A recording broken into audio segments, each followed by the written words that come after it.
ಶಾಂತಿಯಿಲ್ಲ. ಮನಸ್ಸಿಗೆ ಮದವೇರಿದಾಗ ಸ್ಮಶಾನದಲ್ಲಿ ತಿರುಗಾಡಿ ಬರಬೇಕಂತೆ.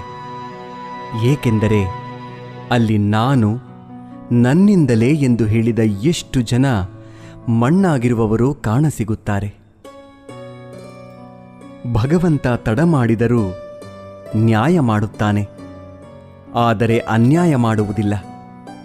ತಡ ಆಗುವುದರ ಹಿಂದೆ ಅದ್ಭುತಗಳು ನಡೆಯುತ್ತವೆ, ಕಾದು ನೋಡಬೇಕಷ್ಟೇ. ಎಲ್ಲ ಹೇಳುತ್ತಾರೆ, ಮನುಷ್ಯ ಖಾಲಿ ಕೈಯಲ್ಲಿ ಬರುತ್ತಾನೆ, ಖಾಲಿ ಕೈನಲ್ಲಿ ಹೋಗುತ್ತಾನೆ ಎಂದು. ಆದರೆ ಮನುಷ್ಯ ಬರುವಾಗ ಭಾಗ್ಯದ ಜೊತೆ ಬರುತ್ತಾನೆ, ಹೋಗುವಾಗ ಕರ್ಮದ ಫಲ ಕೊಂಡು ಹೋಗುತ್ತಾನೆ. ಬದುಕುವುದಕ್ಕಾಗಿ ದುಡಿಯುವುದು ಅನಿವಾರ್ಯ. ಹಾಗೆಂದು ಫಲದ ಮೇಲೆ ಕಣ್ಣಿಟ್ಟು ಕೆಲಸ ಮಾಡಿದ